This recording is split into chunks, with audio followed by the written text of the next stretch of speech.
पिता रूप किशोर शर्मा व माता दान कुंवरी देवी ने मनु शतरूपा की तरह तप किया होगा, तभी तो स्वयं महाकाल की सत्ता उनके घर जन्मे। रामकृष्ण परमहंस के ब्रह्मलीन होने के ठीक 24 वर्ष बाद पंडित श्री राम शर्मा आचार्य का जन्म आश्विन कृष्ण त्रयोदशी संवत 1968 तदनुसार दिनांक 20 सितंबर 1911 को आगरा जनपद के ग्राम आमलखेड़ा में हुआ।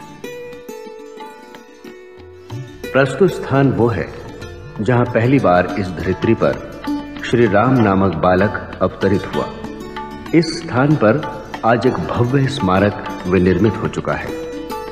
आगरा से अलीगढ़ मार्ग पर जलेसर रोड पर आमलखेड़ा नामक यह कस्बा अब युग तीर्थ बन चुका है। एक जमींदार ब्राह्मण परिवार में जन्मे इस बालक में बाल्यकाल से ही साधना के बीजांकुर थे। उनके तत्कालीन मित्र पंडित बेनीराम जी उनके बारे में बताते हैं। मेरा उनका संपर्क सन 20-21 अब से 65-66 वर्ष पहले का था। यह प्राइमरी स्कूल यहाँ था आमलखेड़े में, तो मैं था ऊंची कक्षाओं में, वो थे नीची कक्षाओं में। तब से मेरा उनका संपर्क रहता रहा और बाल्यकाल में ही बहुत सी बातें उनकी ऐसी होती थी जिससे मालूम पड़ता था कि भविष्य में कुछ न मालूम ये कौन बनेंगे। उनकी मुझे याद है उस काल में वो एक रामायण की चौपाई सुनाया करते थे निराकार ब्रह्म के ऊपर। बिन पर चले सुने बिन काना, कर बिन कर्म करे बिजनाना, आनंद रहित सदा में तो भोगी, बड़वानी व्यक्ता बड़ योगी। ये निराकार ब्रह्म के गुण हैं। औपचारिक शिक्षा यद्यपि वो पूरी कर सकते थे, किंतु अध्यात्म साधना में गहरी अभिरुचि के कारण मात्र प्राथमिक कक्षा तक का शिक्षण लेकर घर में ही संस्कृत, हिंदी व उर्दू की पढ़ाई वे करते रहे। जब भी खाली होते वे साधना हेतु अमराई में अकेले ही बैठे पाए जाते। एक बार वे घर से भागकर हिमालय की ओर चल पड़े। ऐसी तीव्र पुकार थी हिमालयवासी सूक्ष्म शरीरधारी ऋषि सत्ताओं की कि वो रुक नहीं पाए। आयु मात्र 9 वर्ष की थी। पता चलने पर घरवाले काफी दूर से उन्हें वापस लेकर आए। शायद हिमालय जाने का अभी समय नहीं आया था। 10 वर्ष की आयु में महामना मदन मोहन मालवीय जी के हाथों बनारस में उनका यज्ञोपवीत हुआ। उन्होंने गायत्री मंत्र कान में फूंककर बालक श्री राम को द्विजत्व प्रदान किया व एक सूत्र दिया, गायत्री ब्राह्मण की कामधेनु है। ब्राह्मण वो जो त्यागी तप में जीवन जीता हो। 15 वर्ष की आयु पूरी हुई। 1926 का वसंत पंचमी का दिन, प्रातःकाल का समय। पूजा करते समय बालक श्री राम को विचित्र अनुभूति हुई। दीपक के मध्य से एक दिव्य प्रकाश पुंज प्रकट हुआ एवं उसमें उन्हें एक छायाकृति दिखाई दी। वो आकृति थी उनकी गुरु सत्ता की। आश्चर्यचकित बालक को सूक्ष्म शरीरधारी उस दिव्य आत्मा ने बताया कि वे हिमालय से अपने शिष्य को खोजते हुए वहां पर आए हैं। पिछले जन्मों में भी वे मार्गदर्शक की भूमिका निभाते रहे हैं। कबीर, समर्थ रामदास एवं रामकृष्ण परमहंस जैसे महापुरुषों के रूप में उनका पहले भी जन्म हो चुका है और इस जन्म में भी उन्हें विशेष भूमिका निभानी है। उनके गुरुदेव ने इस वसंत पर्व पर 3 मुख्य निर्देश दिए। एक, 24 वर्ष तक 24 लक्ष्य के गायत्री महापुरुष चरण संपन्न करना।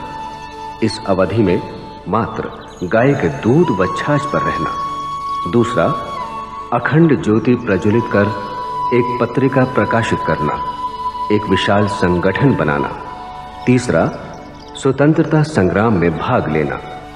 इतना कहकर उनके गुरु श्री सर्वेश्वरानंद जी उन्हें उनके जीवन के भावी निर्धारणों के बारे में बताकर दुर्गम हिमालय लौट गए। करुण संवेदनशील साधक का उनका सहज स्वरूप था। एक बार एक गाय को एक कसाई के हाथ से छुड़वाकर बैलगाड़ी में एक बैल के बदले खुद लगकर घास सहित उसे 15 मील दूर गौशाला छोड़ाए।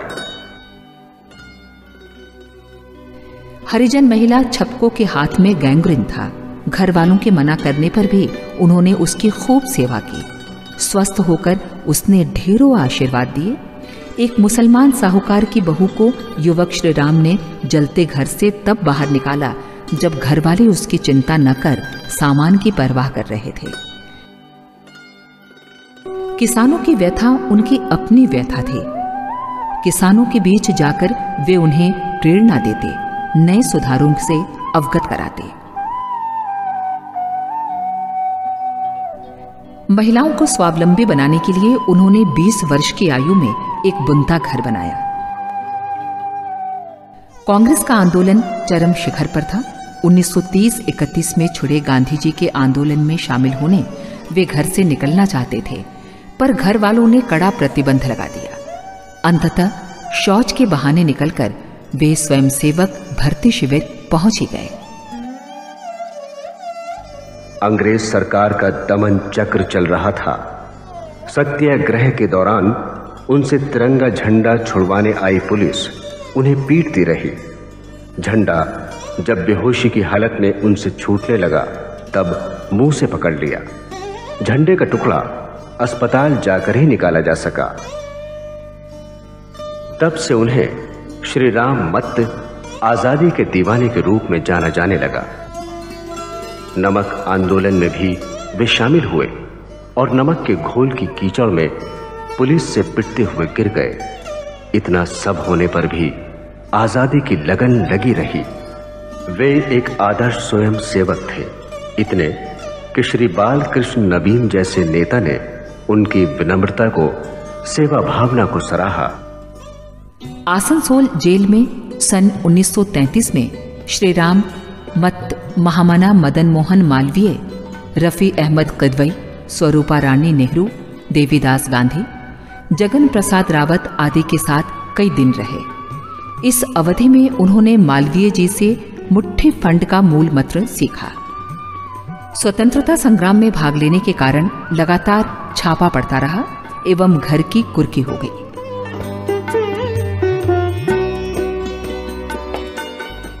आंदोलन के दौरान उनके द्वारा एक लगान बंदी के आंकड़े इतने प्रामाणिक पाए गए कि शासन ने उस आधार पर लगान माफी की घोषणा कर दी। जेल यात्रा के दौरान ही उन्होंने तसले पर कोयले से लिखकर अंग्रेजी सीखी। अपने मधुर स्वभाव के कारण बालक कैदियों के शिक्षक बनाए गए। अपनी सारी धन संपत्ति जो पिता से मिली थी उन्होंने दान कर दी। बालकों के लिए एक इंटर कॉलेज की स्थापना की जो उनकी मां के नाम पर हुई।